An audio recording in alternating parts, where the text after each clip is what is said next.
Mi nombre es Alberto Vázquez. Tengo 69 años y durante los últimos 5 años mis 3 hijos creyeron que era un viejo tonto que no entendía nada de dinero. Venían a visitarme con caras largas, hablándome como si fuera un niño, explicándome por qué necesitaba ayuda para manejar mi herencia. Lo que ellos no sabían es que cada visita, cada conversación, cada consejo que me daban, lo estaba grabando en secreto. Y lo que descubrí sobre mis propios hijos me rompió el corazón, pero también me dio la fuerza para ejecutar el plan más inteligente de mi vida. Imagínate la escena. Martes por la tarde, estoy en mi sillón favorito viendo las noticias cuando llega mi hijo mayor, Ricardo. Viene con esa sonrisa forzada que usa cuando quiere algo. «Papá», me dice, «necesitamos hablar sobre tu futuro. Tenés 70 años, ya no podés manejar todo solo. Es hora de que nosotros te ayudemos con las decisiones importantes». Yo lo miro con mis ojos de abuelo inocente y le digo, «Ay, hijo, qué bueno que te preocupas por tu viejo papá». Pero por dentro estoy pensando, este muchacho no tiene ni idea de lo que se le viene. Porque resulta que Ricardo, mi primogénito, el que se recibió de contador con el dinero que yo le pagué trabajando 18 horas diarias en mi taller de carpintería, ahora quería convencerme de que pusiera todas mis propiedades a su nombre. Para protegerlas, decía, para evitar problemas con los impuestos, para que cuando yo me muriera todo estuviera en orden. Qué considerado, ¿no? Pero déjame contarte cómo empezó todo esto, porque esta historia no comenzó hace 5 años. Comenzó hace 30 años, cuando mi esposa Elena murió de cáncer y me quedé solo criando a 3 hijos. Ricardo tenía 15 años, Mónica 13 y Sebastián apenas 10. Yo trabajaba en mi carpintería desde las 5 de la mañana hasta las 11 de la noche para poder mantenerlos, pagarles los estudios, darles todo lo que una madre hubiera querido darles. Elena, antes de morir, me agarró la mano y me dijo, «Alberto, nuestros hijos van a ser buenos muchachos. Vos les enseñaste valores, les diste amor. Ellos van a cuidarte cuando seas viejo». Qué equivocada estaba mi pobre Elena. Qué equivocada. Durante años trabajé como un animal. Los llevaba al colegio a las 7 de la mañana. Corría a abrir el taller. Trabajaba todo el día haciendo muebles, ventanas, puertas, lo que fuera para pagar las cuentas. A la tardecita los pasaba a buscar. Les daba de comer, los ayudaba con la tarea y después volvía al taller hasta tarde. Los fines de semana, cuando otros padres descansaban, yo seguía trabajando para poder ahorrar un poco. Cuando Ricardo se recibió de contador, hice una fiesta que me costó el sueldo de 2 meses. Invité a toda la familia, a los vecinos, a mis clientes. Estaba tan orgulloso. Mi hijo, el contador, decía, salió de una familia de carpinteros y ahora es profesional. Lo mismo hice cuando Mónica se recibió de maestra y cuando Sebastián terminó de estudiar administración. 3 profesionales, 3 hijos educados con el sudor de estas manos que ahora tiemblan un poco, pero que en esa época eran firmes como el roble. Los años pasaron y cada uno hizo su vida. Ricardo se casó con Valeria, una mujer ambiciosa que desde el primer día me miró como si fuera un mueble viejo. Mónica se casó con un tipo llamado Gustavo que nunca pudo mantener un trabajo más de 6 meses. Y Sebastián, mi bebé, se casó con Lorena, que parecía dulce pero que tenía una manera muy particular de hacer comentarios sobre lo grande que era mi casa para una sola persona. Al principio, venían seguido. Los domingos almorzábamos juntos. Me contaban de sus trabajos, de sus planes. Yo cocinaba asado para todos, preparaba ensaladas, compraba vino. Era lindo tener la casa llena de voces otra vez. Pero de a poco las visitas se fueron espaciando. Primero dejaron de venir todos los domingos, después cada 15 días, después una vez por mes. Y cuando venían siempre había comentarios extraños. «Papá, esta casa es muy grande para vos solo», me decía Mónica. «Papá, ¿no te resulta caro mantener todo esto?», preguntaba Sebastián. «Papá, tenés que pensar en el futuro, en lo que va a pasar cuando ya no puedas vivir solo», insistía Ricardo. Hace 5 años, la cosa cambió completamente. Cumplí 65 y de repente mis hijos se volvieron muy preocupados por mi bienestar. Demasiado preocupados. Empezaron a visitarme más seguido, pero no para charlar o pasar tiempo conmigo. Venían con propuestas, con consejos, con soluciones para problemas que yo no tenía. La primera propuesta vino de Ricardo.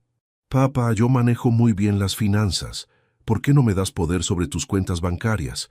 Así yo me encargo de pagar todas las facturas, de hacer las inversiones. Vos te quedás tranquilo y yo me ocupo de todo. Qué generoso, ¿no? La segunda propuesta vino de Mónica. Papá, esta casa es demasiado trabajo para vos. ¿Por qué no te venís a vivir con nosotros?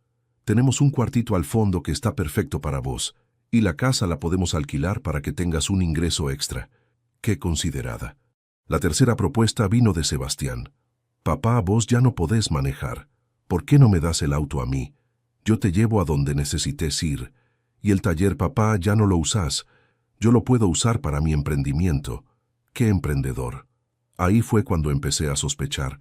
Mis 3 hijos, que durante años me visitaban de vez en cuando y siempre tenían prisa por irse, de repente estaban muy interesados en mi vida, muy interesados en mis bienes, muy interesados en ayudarme a tomar decisiones que curiosamente los beneficiaban a ellos. Fue Valeria, la esposa de Ricardo, la que me abrió los ojos completamente. Un día vino sola a casa. Cosa rara, porque Valeria nunca venía sola. Siempre venía acompañada por Ricardo, como si necesitara supervisión.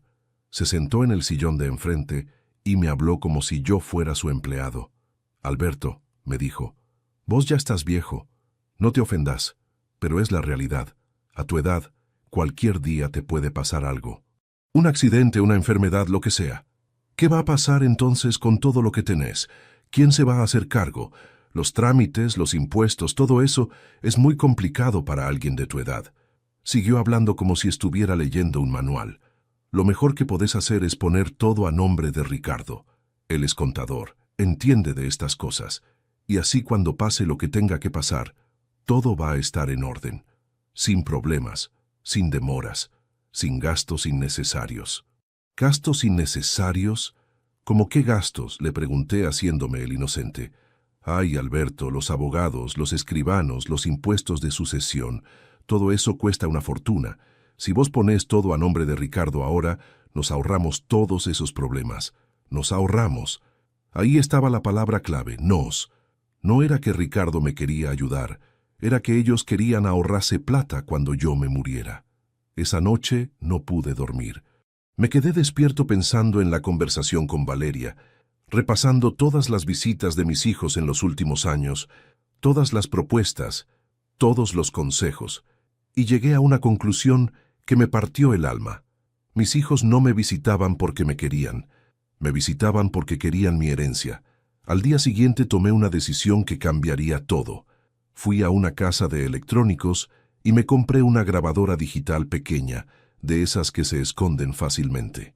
El vendedor, un muchacho joven, me enseñó cómo usarla. Es muy fácil, don Alberto. Aprieta este botón para grabar, este para parar. La batería dura 8 horas. Puede grabar y nadie se va a dar cuenta. Desde ese día, cada vez que venía alguno de mis hijos, yo activaba la grabadora y la ponía en el bolsillo de la camisa. Quería evidencia. Quería estar seguro de que no estaba imaginando cosas, de que realmente mis hijos me estaban manipulando. Lo que escuché en esas grabaciones me confirmó mis peores sospechas, pero también me dio algo más valioso. Me dio información. Información que iba a usar para enseñarles la lección más importante de sus vidas. En la primera grabación que hice, Ricardo vino con un contador amigo suyo. Alberto, este es Fernández, es especialista en patrimonios familiares. Le conté tu situación y quiere ayudarte. Fernández era un tipo de unos 40 años, con traje caro y sonrisa de vendedor. Don Alberto, me dijo, su hijo me contó que usted tiene varias propiedades, el taller, algunas inversiones. A su edad es muy importante planificar bien el futuro. Lo que yo le recomiendo es hacer una transferencia en vida. Así usted se queda tranquilo sabiendo que todo está en buenas manos. ¿En buenas manos de quién?, pregunté. En buenas manos de su hijo, por supuesto. Él va a administrar todo, va a pagar los impuestos, va a mantener las propiedades. Usted se queda viviendo en su casa como siempre, pero sin preocupaciones. Y después, cuando termine de explicar el procedimiento, agregó algo que me heló la sangre. Por supuesto, hay que ser realistas. A los 65 años, usted tiene unos 10 o 15 años más de vida. Es mejor hacer esto ahora que esperar hasta último momento. 10 o 15 años más de vida. Este tipo estaba calculando cuánto tiempo me quedaba como si fuera una operación matemática. Y mi hijo estaba ahí, sentado al lado, asintiendo con la cabeza. En la segunda grabación, Mónica vino con Gustavo.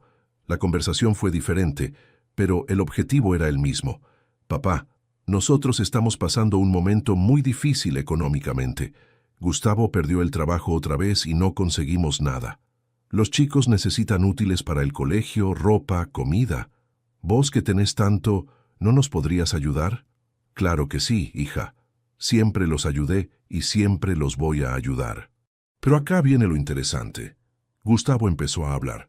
Alberto, nosotros pensamos que la mejor ayuda sería que nos des la casa de la calle Mitre, la que alquilás. Nosotros nos haríamos cargo de los inquilinos, de mantenerla, de todo, y vos te quedarías con la plata del alquiler sin preocuparte por nada. La casa de la calle Mitre era una de mis mejores inversiones. La había comprado hace 20 años, con los ahorros de toda una vida de trabajo. Los alquileres de esa casa me daban un ingreso fijo todos los meses, y ahora mi yerno quería que se la regalara a él para que él cobrara los alquileres. Pero lo que más me dolió fue lo que dijo Mónica después. Además, papá, a tu edad ya no necesitas tantas propiedades. ¿Para qué las querés? ¿Para llevártelas a la tumba? Es mejor que las disfruten tus hijos ahora, que las necesitan, para llevármelas a la tumba. Mi propia hija, la que crié sola después de que murió su madre, me estaba diciendo que ya no necesitaba mis propiedades porque me iba a morir pronto. En la tercera grabación, Sebastián vino con Lorena y sus 2 hijos, mis nietos. Abuelo, nos dijeron que tenés muchas casas, me dijo mi nieto mayor, que tiene 12 años. ¿Es verdad que sos rico? Antes de que yo pudiera responder, Lorena se adelantó. Claro que el abuelo es rico, mi amor. Por eso nosotros le dijimos que nos dé el taller para que papá pueda trabajar ahí. El taller donde había trabajado 30 años, donde había hecho miles de muebles, donde había ganado el dinero para criar a mis hijos. Ahora lo querían para que Sebastián montara un negocio de venta de repuestos de auto, algo completamente diferente, algo que no tenía nada que ver con la carpintería. Abuelo, me dijo mi nieta de 8 años, mamá dice que cuando vos te mueras, nosotros vamos a tener nuestra propia casa. ¿Es verdad? Miré a Sebastián y él no dijo nada. No corrigió a su hija, no me defendió. No explicó que hablar de la muerte del abuelo delante del abuelo no estaba bien. Lorena siguió hablando, como si yo no estuviera presente. Sí, mi amor, el abuelo nos va a dejar una casa porque nos quiere mucho. Y después, dirigiéndose a mí, agregó, ¿verdad, Alberto? Vos querés que tus nietos tengan un futuro seguro. Esa noche escuché las 3 grabaciones una tras otra, y después las volví a escuchar, y después una vez más. No podía creer lo que estaba oyendo. Mis 3 hijos, los 3, estaban planeando repartirse mi herencia antes de que yo estuviera muerto. Pero no solo eso. Estaban usando a mis nietos, estaban manipulando mis sentimientos, estaban aprovechándose de mi edad para conseguir lo que querían. Pero había algo que ninguno de ellos sabía, algo que me daba una ventaja que ellos nunca imaginaron que yo podía tener. Durante todos estos años, mientras ellos me creían un viejo tonto, yo había estado planeando algo mucho más inteligente que cualquiera de sus esquemas. Mi esposa Elena había muerto hace 30 años, pero antes de morir me había dado un consejo que nunca olvidé. Alberto, me dijo, guarda siempre algo para vos. No importa cuánto quieras a tus hijos, siempre guarda algo que sea solo tuyo, porque el día que no tengas nada, el día que dependas completamente de ellos, ese día vas a descubrir quiénes son realmente. Siguiendo ese consejo, durante todos estos años había estado guardando dinero en cuentas bancarias que mis hijos no conocían. Había estado comprando propiedades que ponía a nombre de personas de confianza. Había estado invirtiendo en negocios que manejaba a través de terceros. Mis hijos creían que conocían todo mi patrimonio, pero en realidad conocían apenas la mitad. La otra mitad, la parte más importante, estaba oculta, protegida, esperando el momento adecuado para ser revelada. 2 semanas después de las grabaciones, convoqué a mis 3 hijos a una reunión familiar. Les dije que tenía algo importante que anunciar. Vinieron todos, por supuesto, con sus cónyuges, con sus hijos, todos muy atentos, muy preocupados por el anuncio del abuelo. «Hijos», les dije, «ustedes tienen razón. Ya estoy viejo. Ya es hora de que organice mi herencia. Ya es hora de que planifique mi futuro y el futuro de ustedes». Se les iluminaron las caras. Ricardo hasta sonrió. Por fin, el viejo había entendido. «He estado pensando mucho», seguí diciendo, «y he tomado una decisión. Voy a repartir todo lo que tengo entre ustedes 3. La casa donde vivo, el taller, las propiedades que alquilo, las cuentas bancarias, todo. Van a recibir cada uno 1/3 de mi patrimonio». Valeria apretó la mano de Ricardo. Gustavo abrazó a Mónica. Lorena le guiñó el ojo a Sebastián. Habían ganado. El viejo tonto había caído en su trampa. «Pero hay una condición», agregué. «Como yo ya no voy a tener nada, necesito que ustedes se hagan cargo de mí. Necesito que uno de ustedes me dé casa, comida, cuidados médicos, todo lo que voy a necesitar en mis últimos años. ¿Están de acuerdo?» Los 3 se miraron entre sí. No habían pensado en esa parte del plan. Habían pensado en recibir la herencia, pero no en cuidar al viejo que se la daba. Ricardo fue el primero en hablar. «Papá, nosotros encantados de cuidarte, pero nuestra casa es chica. No tenemos lugar para...» Mónica lo interrumpió.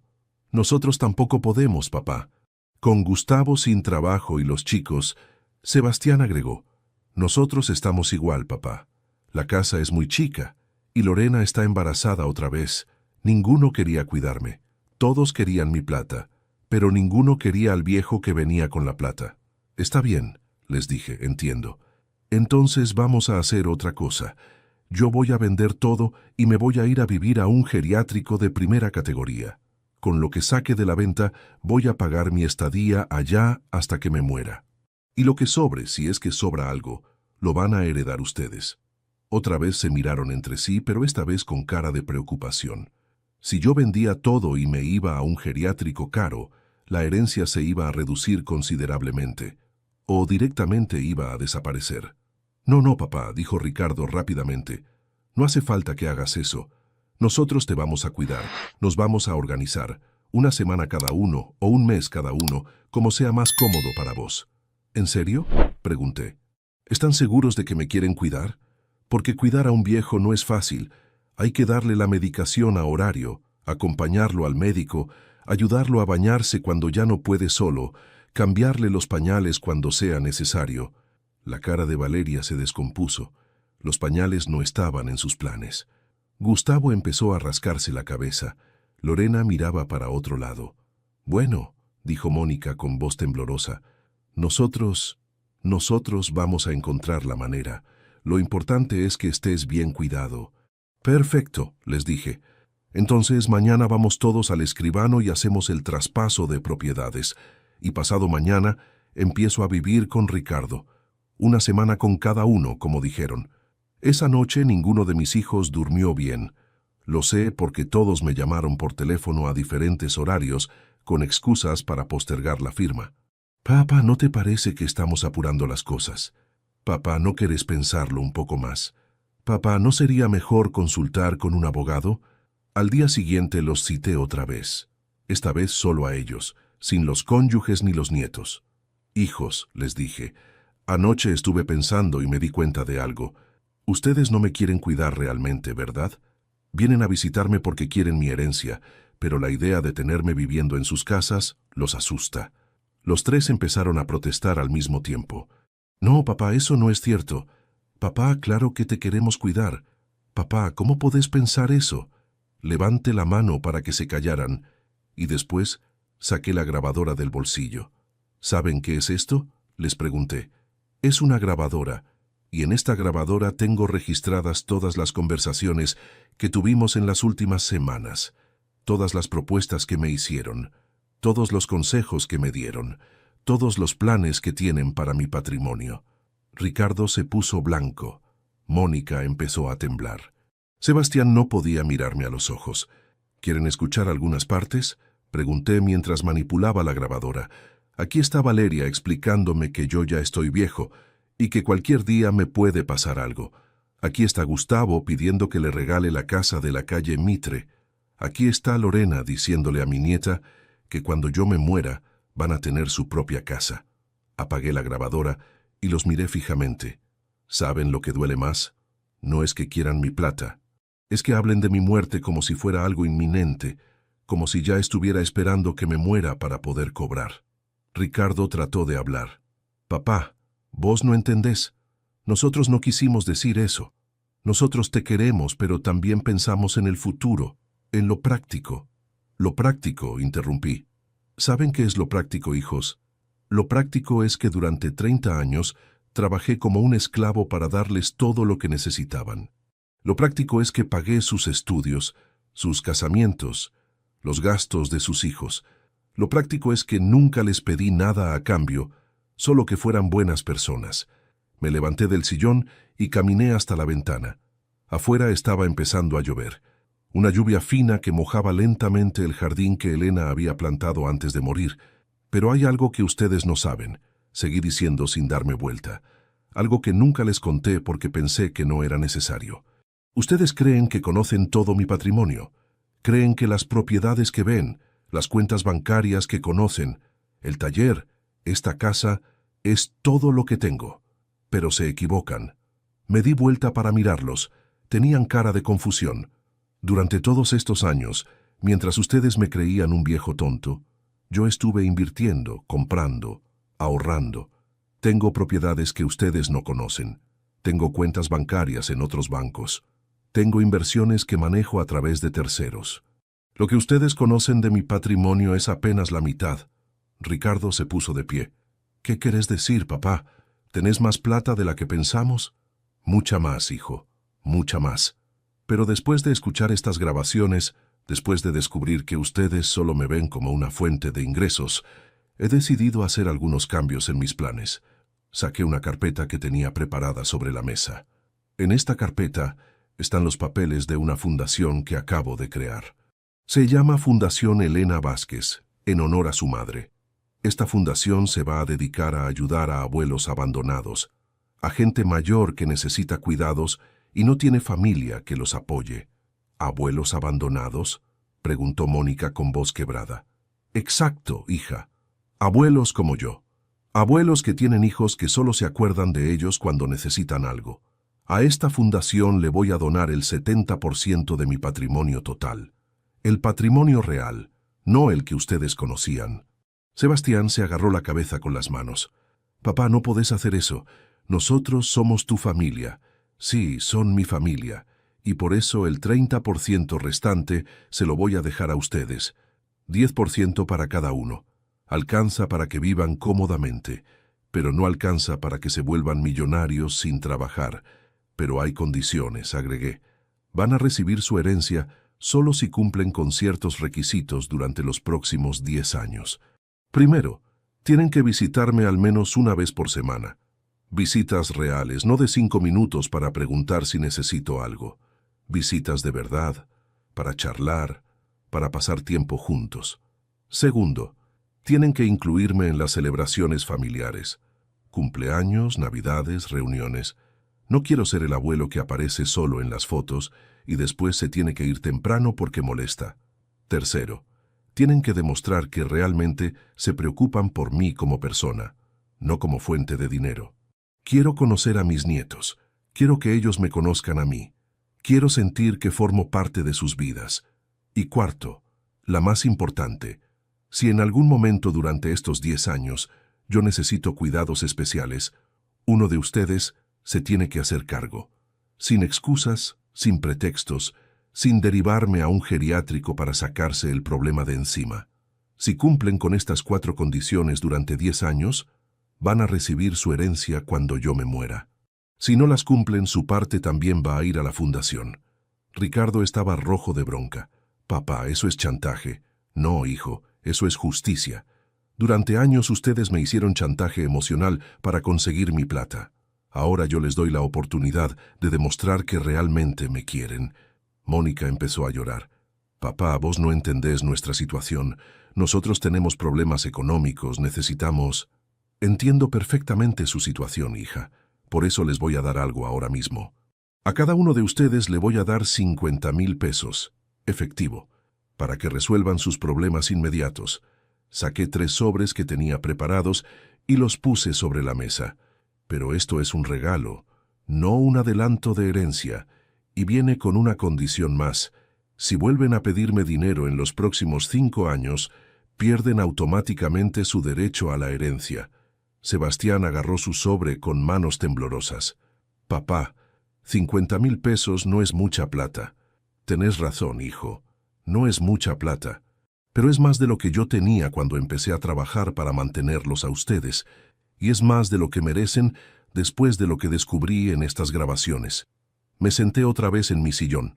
Ahora se van de mi casa, los 3, y no vuelven hasta el domingo que viene. Para esa fecha ya van a haber tenido tiempo de pensar si realmente quieren ser mis hijos o si prefieren seguir siendo mis cazadores de herencias. Se fueron sin decir una palabra. Los vi por la ventana subirse a sus autos y alejarse. Ricardo y Valeria discutían mientras caminaban. Mónica lloraba apoyada en el hombro de Gustavo. Sebastián manejaba despacio, como si estuviera en shock. Esa noche me preparé un té de tilo y me senté en el sillón de Elena. Ella tenía razón. El día que dependiera completamente de mis hijos, el día que no tuviera nada propio, ese día iba a descubrir quiénes eran realmente. Pero no había esperado hasta ese día. Me había adelantado. Había descubierto quiénes eran mientras todavía tenía poder para hacer algo al respecto. La semana siguiente fue muy tranquila. Ninguno de mis hijos me llamó. Ninguno vino a visitarme.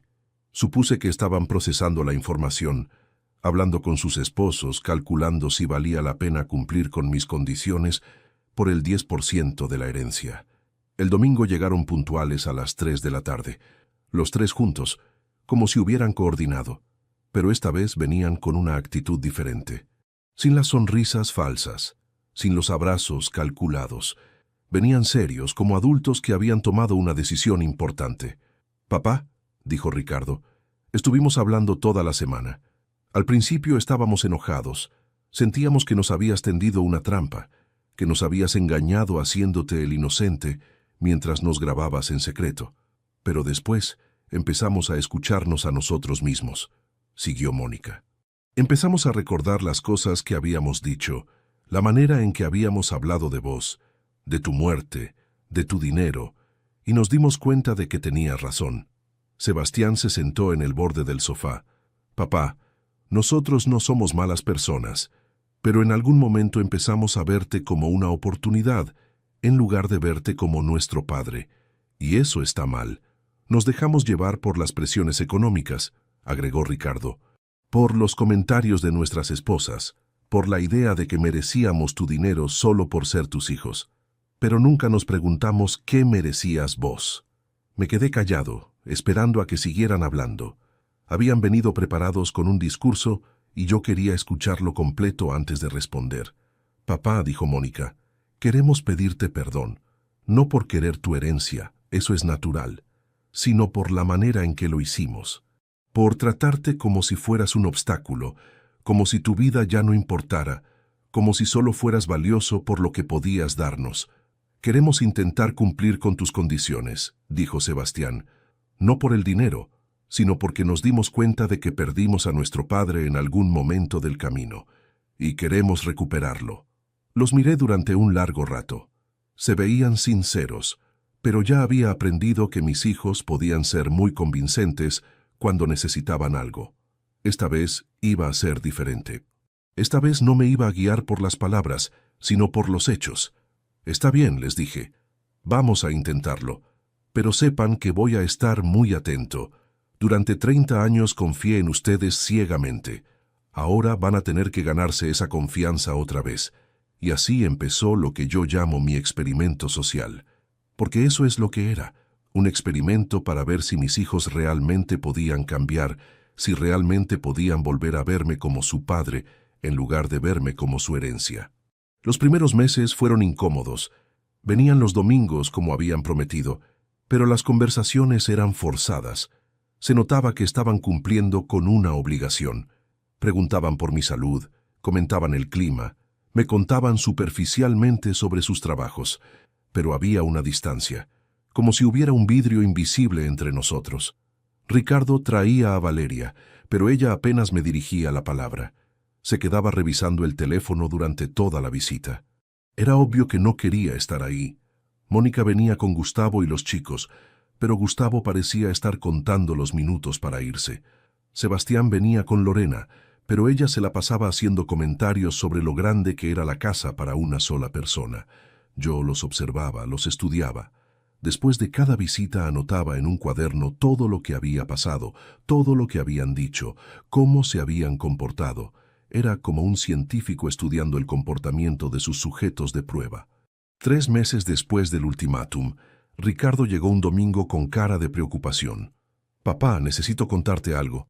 Valeria y yo estamos teniendo problemas. Ella no entiende por qué tengo que venir a visitarte todas las semanas. Dice que es una pérdida de tiempo, que ya no sos el mismo de antes. ¿Y vos qué pensás?», le pregunté. «Yo pienso que ella está equivocada», respondió. «Pero también pienso que tal vez yo contribuí a que pensara así. Durante años le dije cosas sobre vos que no debería haber dicho. Le hablé como si fueras un viejo tonto que no entendía nada. Y ahora me doy cuenta de que el tonto era yo. Esa fue la primera vez en años que Ricardo me habló con honestidad, sin calculaciones, sin segundas intenciones. Solo un hijo hablando con su padre sobre sus problemas. Un mes después, Mónica llegó llorando. «Papá, Gustavo me dijo que está cansado de venir acá todos los domingos. Dice que es muy aburrido, que preferirían usar ese tiempo para hacer otras cosas. Y yo le dije que si no le gusta, puede quedarse en casa, pero que yo voy a seguir viniendo porque quiero estar con mi papá». Fue la primera vez que Mónica me defendió delante de su marido. La primera vez que eligió estar conmigo por encima de complacer a su esposo. Sebastián tardó más en abrirse, pero cuando lo hizo me sorprendió. «Papá», me dijo una tarde mientras tomábamos mate en el patio, «yo siempre te tuve un poco de miedo. Miedo de no ser lo suficientemente bueno para vos. Miedo de decepcionarte. Y creo que por eso me alejé. Era más fácil tratarte como un extraño que arriesgarme a que me rechazaras como hijo. Ahí entendí algo que no había entendido antes. Mis hijos no solo habían cambiado porque querían mi dinero. También habían cambiado porque habían crecido con miedos e inseguridades que yo nunca había visto. Tal vez porque había estado tan ocupado trabajando para mantenerlos que no había tenido tiempo de verlos realmente. Al año de haber empezado el experimento, las cosas habían cambiado considerablemente. Las visitas ya no se sentían forzadas. Mis hijos venían porque querían venir. Traían a sus familias, pero ahora participaban todos en las conversaciones. Incluso Valeria había empezado a relajarse y a veces hasta se reía con mis anécdotas. Mis nietos, que antes apenas me conocían, ahora corrían a abrazarme cuando llegaban. Mi nieta mayor me había pedido que le enseñara a hacer una mesita de madera en el taller. Mi nieto menor se quedaba conmigo después del almuerzo para que le contara historias de cuando su papá era chico. Pero la prueba más grande llegó cuando cumplí 70 años. Desde que Elena había muerto, mis cumpleaños habían sido días tristes. Mis hijos me llamaban por teléfono para saludarme. A veces venían a visitarme con una torta comprada, pero siempre sentía que era más una obligación que una celebración. Este año fue diferente. Llegaron a las 10 de la mañana con bolsas llenas de comida. Valeria había hecho empanadas, que resultó que sabía cocinar muy bien cuando se lo proponía. Mónica había traído ensaladas y Lorena había hecho mi postre favorito, flan con dulce de leche. Pero lo que más me emocionó fue cuando Ricardo apareció con una guitarra. «Papá», me dijo, «¿te acordás que cuando éramos chicos vos nos cantabas tangos mientras trabajabas en el taller? Quería que cantáramos juntos como en los viejos tiempos. Cantamos durante horas. Tangos viejos que Elena y yo bailábamos cuando éramos novios, canciones folclóricas que yo les había enseñado cuando eran chicos, incluso algunas canciones nuevas que mis nietos conocían y me enseñaron a mí.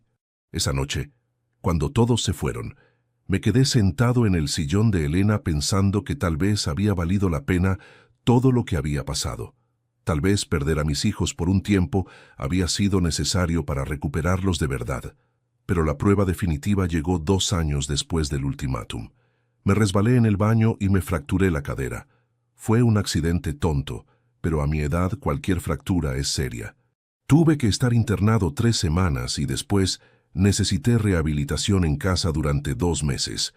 No tuve que llamar a ninguno de mis hijos. Cuando Ricardo llegó al hospital esa misma noche, ya había hablado con sus hermanos y habían organizado todo. Se iban a turnar para cuidarme. 1 semana cada uno como habían prometido 2 años atrás, cuando pensaron que era solo palabrería. Ricardo se tomó licencia en el trabajo para quedarse conmigo la primera semana. Me ayudaba a bañarme, me cocinaba, me llevaba a las sesiones de fisioterapia.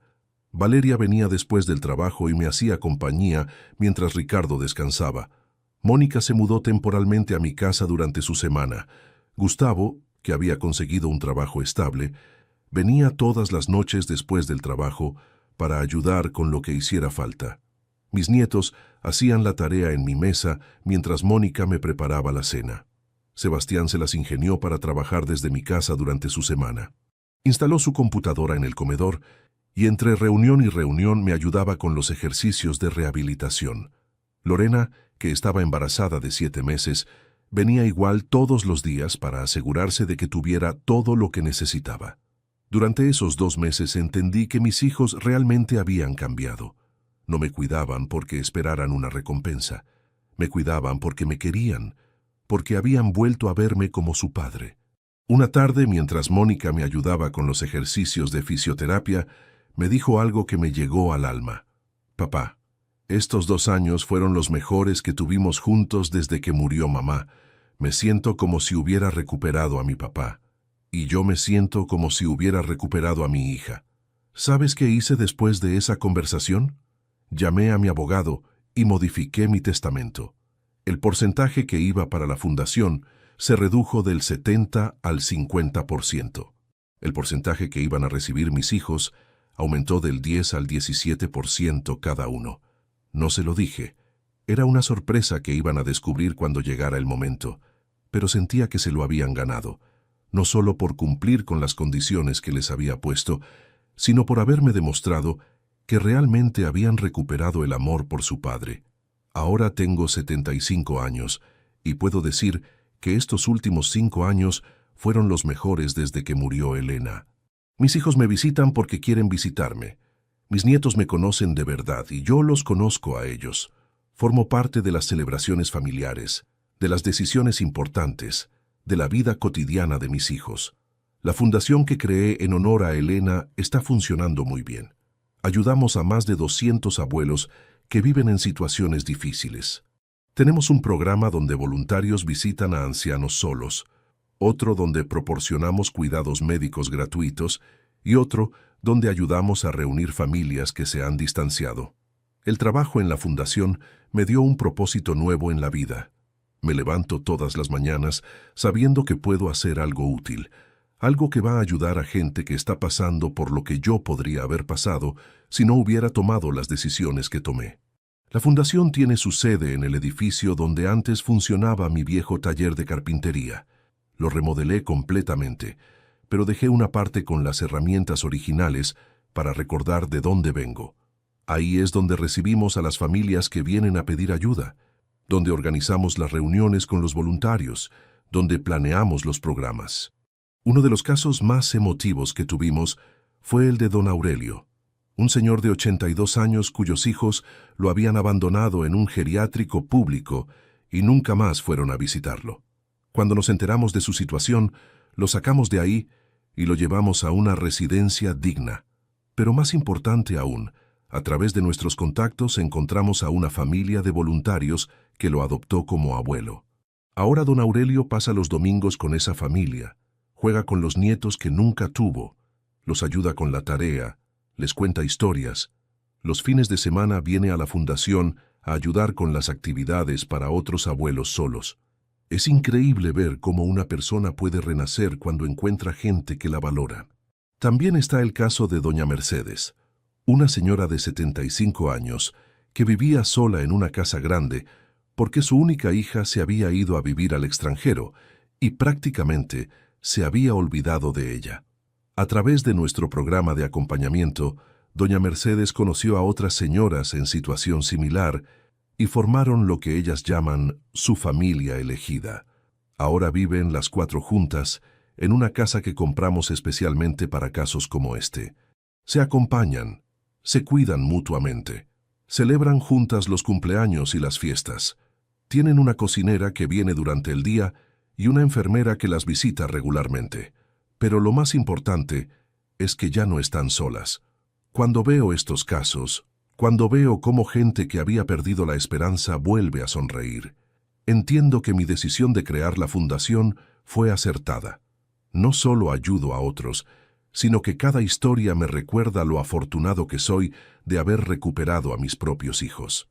Pero déjame contarte algo que pasó hace 6 meses y que me confirmó definitivamente que mis hijos habían cambiado para siempre. Ricardo vino a visitarme un sábado por la tarde, cosa rara porque normalmente venían los domingos. Tenía una cara que no le había visto en años, una mezcla de nerviosismo y determinación. «Papá», me dijo, «tengo que contarte algo. Valeria y yo nos estamos divorciando». Me quedé callado esperando que siguiera hablando. «Llevamos meses intentando arreglar las cosas, pero ya no funciona. Ella nunca perdonó que yo eligiera venir a visitarte en lugar de complacerla a ella. Dice que cambié, que ya no soy el mismo hombre con el que se casó». «¿Y vos qué pensás?», le pregunté. «Yo pienso que ella tiene razón, sí cambié, pero cambié para mejor. Volví a ser el hijo que vos criaste, no el hombre ambicioso y calculador en el que me había convertido. Y si eso no le gusta a Valeria, es problema de ella». Te puedo decir que en ese momento sentí un orgullo enorme.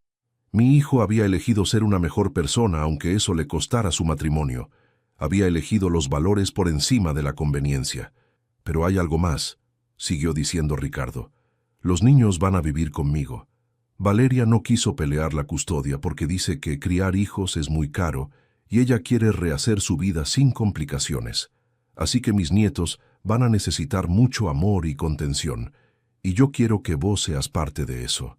Desde ese día mis nietos vienen a mi casa todos los miércoles después del colegio. Hacen la tarea en la mesa del comedor mientras yo les preparo la merienda. Después jugamos en el patio, les enseño a usar las herramientas en el taller, les cuento historias de cuando su papá era chico. Los viernes por la noche se quedan a dormir conmigo. Es una tradición que establecimos y que a ellos les encanta. Hacemos pizza casera, vemos películas viejas, jugamos a las cartas.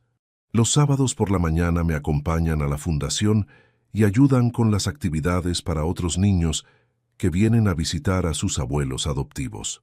Mi nieta mayor, que ahora tiene 19 años, está estudiando trabajo social en la universidad.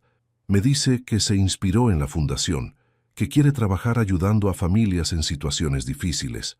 Mi nieto menor, que tiene 14, dice que cuando sea grande quiere ser carpintero como el abuelo y hacer muebles para la gente que no tiene. Mónica también tuvo sus cambios importantes. Gustavo finalmente consiguió un trabajo estable en una empresa de transportes y dejó de andar saltando de empleo en empleo. Pero más importante que eso, Mónica se animó a poner límites. Ya no tolera que Gustavo falte el respeto o que no cumpla con sus responsabilidades. Un día me contó que había tenido una discusión fuerte con él porque Gustavo quería faltar a mi cumpleaños para ir a un asado con sus amigos. «Gustavo», le dijo Mónica, «mi papá cumple 75 años. Es más importante que tu asado. Si no querés venir, no vengas, pero yo voy a estar ahí con mis hijos». Gustavo vino al cumpleaños y por primera vez en años participó realmente de la celebración. Hasta ayudó a lavar los platos sin que nadie se lo pidiera. Esos pequeños gestos me dicen que las cosas realmente están cambiando en esa familia. Sebastián fue el que más sorpresas me dio. Resulta que mi hijo menor siempre había tenido un talento oculto para los negocios, pero nunca se había animado a desarrollarlo porque pensaba que yo esperaba que fuera empleado toda la vida como había sido yo. Cuando se dio cuenta de que yo valoraba más la iniciativa que la seguridad, se animó a renunciar a su trabajo y abrir su propia empresa de consultoría administrativa. Al principio fue difícil. Hubo meses en los que casi no tenían para comer. Pero yo lo apoyé. No con dinero, sino con consejos y con confianza. Ahora su empresa tiene 15 empleados y trabaja con varias empresas importantes de la ciudad. Sebastián me dice que nunca se habría animado a emprender si no fuera por el ejemplo que le di cuando hice mi propio plan para recuperar a la familia. Papá, me dice, vos me enseñaste que a veces hay que arriesgarse para conseguir lo que realmente importa. Lorena también cambió mucho. Al principio pensé que era solo una mujer ambiciosa, que había influido mal en Sebastián. Pero cuando la conocí realmente, cuando empezamos a tener conversaciones de verdad, me di cuenta de que ella venía de una familia muy pobre, donde había aprendido a ver el dinero como la solución a todos los problemas. Su historia me recordó a la mía. Sus padres habían trabajado toda la vida en empleos mal pagos y habían muerto sin poder disfrutar de los frutos de su esfuerzo. Por eso ella veía en mi patrimonio una oportunidad de darles a sus hijos lo que sus padres nunca habían podido darle a ella. Cuando entendí eso, cuando entendí que su ambición venía del miedo y no de la maldad, pude ayudarla a cambiar su perspectiva. Le expliqué que el dinero sin valores no sirve de nada, que la seguridad económica es importante, pero no es lo más importante en la vida. Ahora Lorena es una de las voluntarias más activas de la Fundación. Coordina el programa de apoyo a madres solteras y maneja la comunicación con los medios.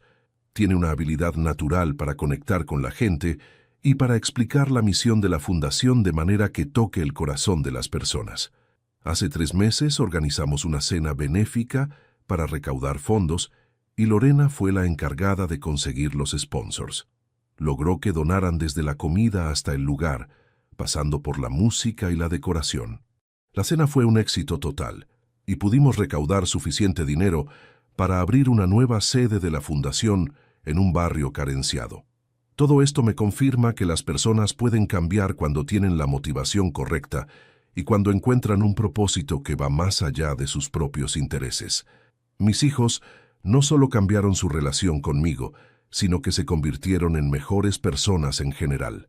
Pero hay algo más que quiero contarte, algo que pasó hace apenas 2 semanas y que me emocionó profundamente.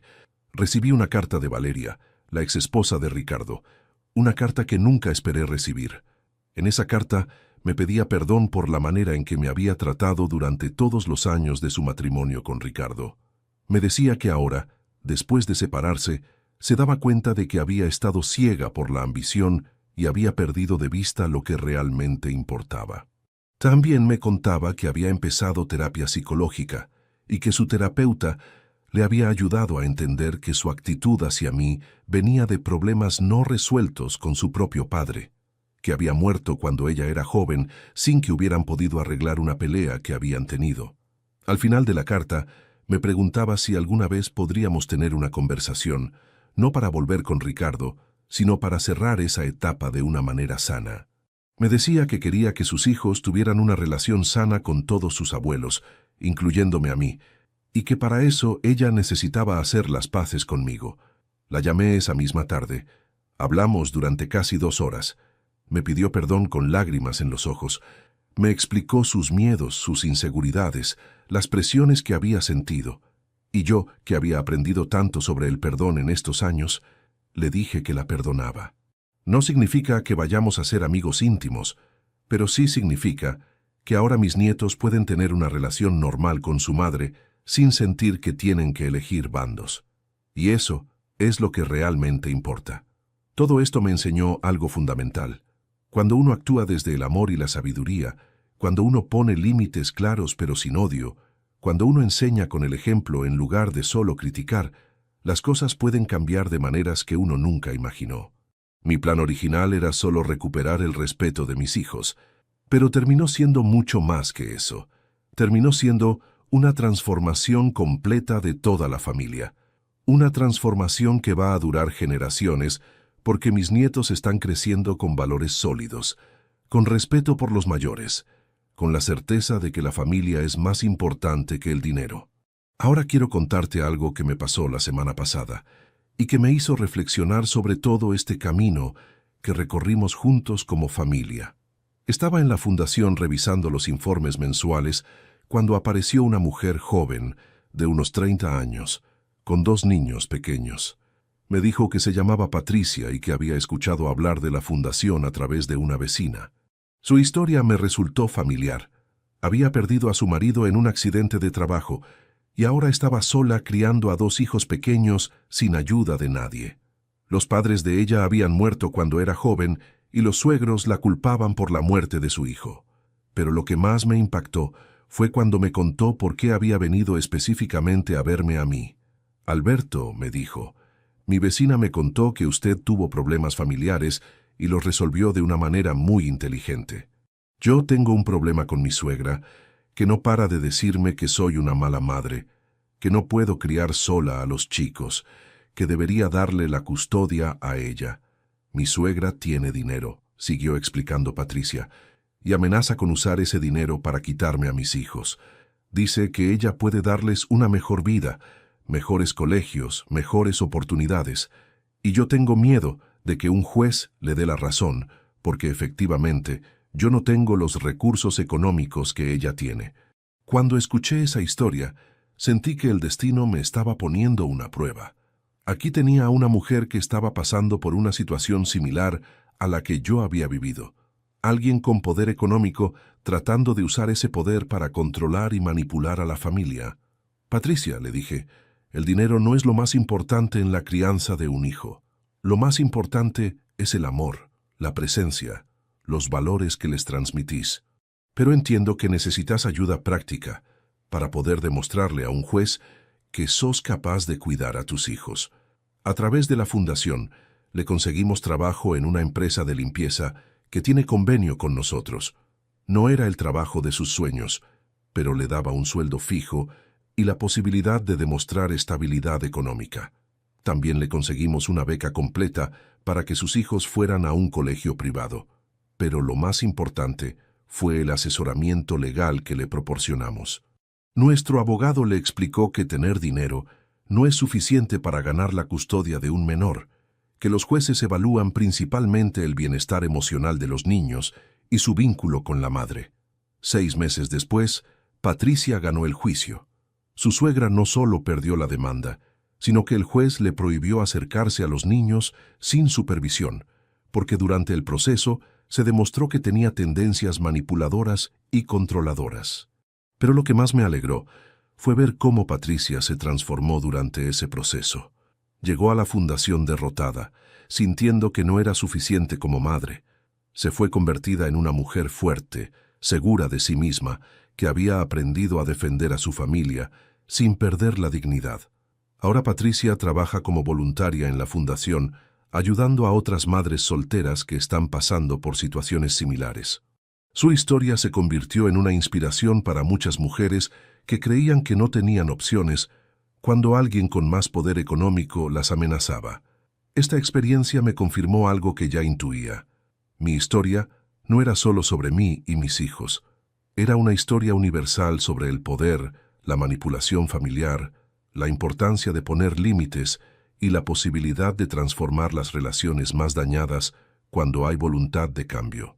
Por eso decidí escribir un libro contando toda mi experiencia.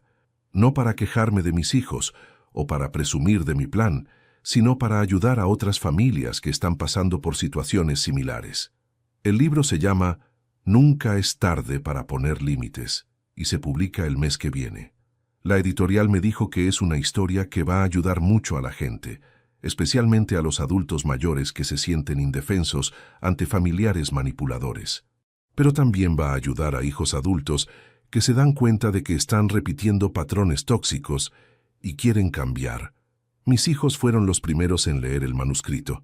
Al principio estaban nerviosos porque pensaban que los iba a retratar como villanos, pero cuando terminaron de leer, entendieron que la historia no era sobre castigarlos, sino sobre la posibilidad de redención, sobre cómo una familia rota puede sanar cuando todos están dispuestos a hacer su parte.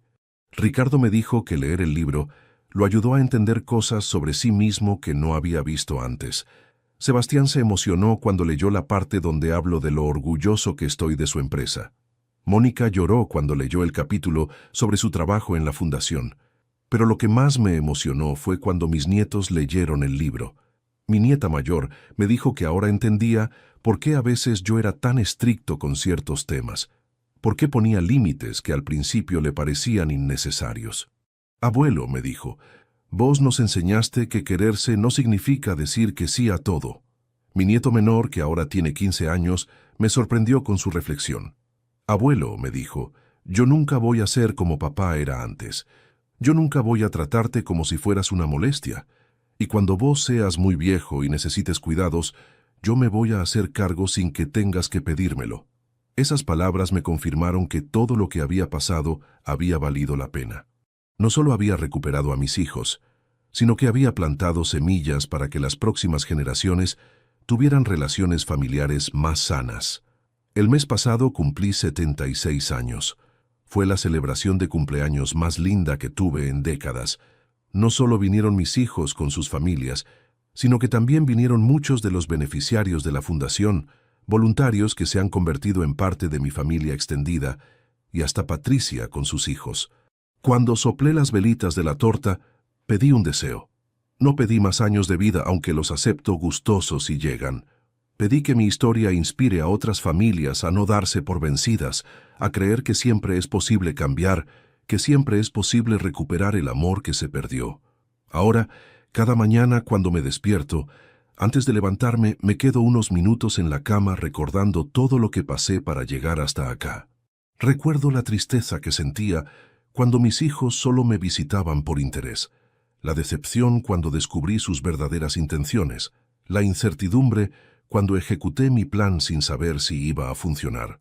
Pero también recuerdo la alegría cuando empecé a ver cambios reales en mis hijos, la emoción cuando nacieron mis nietos adicionales, cuando Ricardo se divorció, la satisfacción cuando la fundación empezó a ayudar a otras familias, la paz que siento ahora sabiendo que mi familia está unida de verdad. A veces la gente me pregunta si no fue muy cruel lo que hice, si no era más fácil seguir fingiendo que no me daba cuenta de nada. Mi respuesta siempre es la misma. Lo cruel hubiera sido permitir que mis hijos siguieran viendo a su padre como un objeto, como una fuente de ingresos, como un obstáculo para sus planes. Lo que hice fue amarlos lo suficiente como para enseñarles una lección difícil. Los amé lo suficiente como para arriesgar perderlos temporalmente, para poder recuperarlos de verdad. Y funcionó porque en el fondo, por debajo de toda la ambición y la manipulación, mis hijos seguían siendo buenas personas que solo necesitaban recordar quiénes eran realmente. Pero hay algo más que quiero compartir contigo, algo que descubrí durante todo este proceso y que cambió mi manera de ver la vida. Descubrí que la vejez no tiene que ser sinónimo de impotencia, que los adultos mayores no somos víctimas pasivas del destino o de las decisiones de nuestros hijos. Tenemos experiencia, tenemos sabiduría, tenemos recursos que los jóvenes a menudo subestiman, y si usamos esos recursos de manera inteligente, podemos cambiar situaciones que parecen imposibles de cambiar. En la fundación veo esto todos los días. Abuelos que creían que ya no servían para nada y que ahora son tutores de niños con dificultades escolares, señoras que se sentían inútiles después de enviudar y que ahora coordinan programas de asistencia comunitaria. Señores que pensaban que sus conocimientos estaban obsoletos y que ahora enseñan oficios tradicionales a jóvenes desempleados. La edad es solo un número. Lo que importa es la actitud, la determinación, la capacidad de adaptarse y de seguir creciendo. Yo aprendí a usar tecnología que no conocía, aprendí a manejar una fundación, aprendí a escribir un libro. Todo después de los 70 años.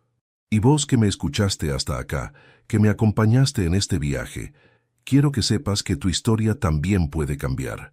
No importa la edad que tengas, no importa cuán complicada parezca tu situación familiar, siempre hay algo que podés hacer para mejorar las cosas.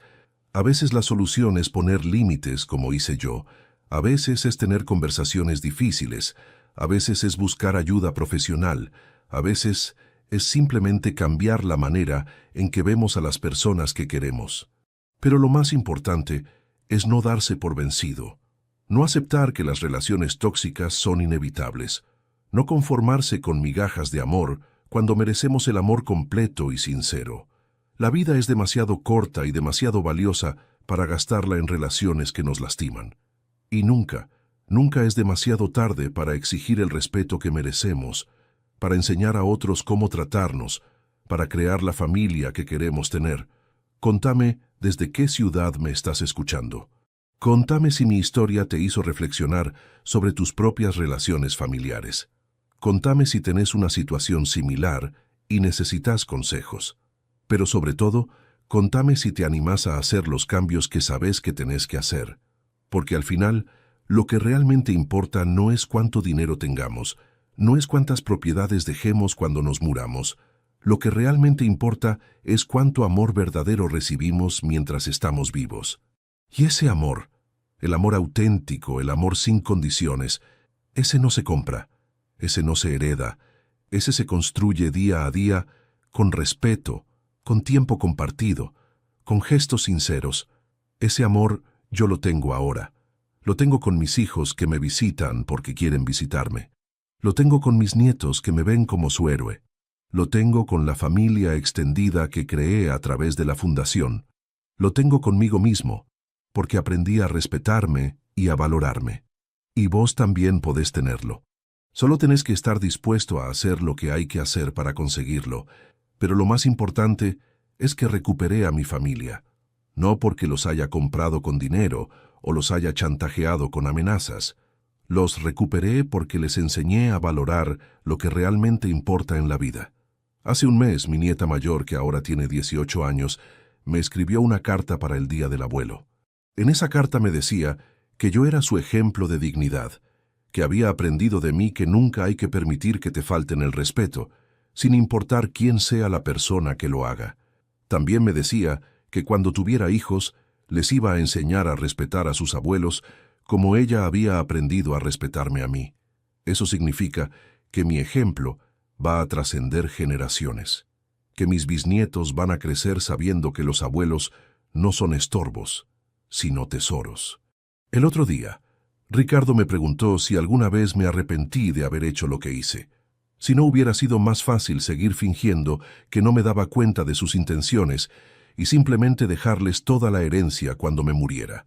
Le respondí que nunca me arrepentí, que si no hubiera actuado cuando lo hice, habría muerto siendo un viejo amargado que se sintió usado por sus propios hijos. En cambio, voy a morir sabiendo que mis hijos me quieren de verdad, no por lo que tengo, sino por quién soy. Y vos que me escuchaste hasta acá, vos que me acompañaste en esta historia, quiero que sepas algo importante. Si tenés hijos, enséñales desde chicos que el respeto no se negocia, que la familia es amor, no conveniencia, que cuidar a los padres cuando son viejos no es una carga, es un privilegio, y si tenés padres mayores, acordate que ellos no son obstáculos para tu vida. Son las personas que te dieron la vida, que trabajaron para que tuvieras lo que tenés, que merecen tu tiempo, tu cariño y tu respeto, no solo tu herencia. La vida es muy corta para gastarla en relaciones falsas, es muy valiosa para permitir que otros te usen, y nunca es demasiado tarde para poner límites, para exigir respeto, para enseñar a la gente cómo tratarte. Yo actué como un abuelo ingenuo para descubrir quiénes eran realmente mis hijos. Pero en el fondo, mi plan siempre fue recuperar a mi familia. Y lo logré. No con dinero, no con chantajes, sino con amor exigente. Con ese amor que dice las verdades aunque duelan, que pone límites aunque sea incómodo, que enseña aunque sea difícil. ¿Y vos? ¿Qué harías en mi lugar? ¿Te animarías a poner a prueba a tu familia para descubrir si realmente te quieren? Contame desde qué ciudad me estás escuchando y contame también si esta historia te hizo reflexionar sobre tus propias relaciones familiares. Porque al final lo único que realmente importa no es cuánto dinero vas a dejar cuando te mueras. Es cuánto amor verdadero vas a recibir mientras estés vivo. Y ese amor, el amor real, el amor sincero, ese no se compra, ese se gana, ese se merece, ese se cuida.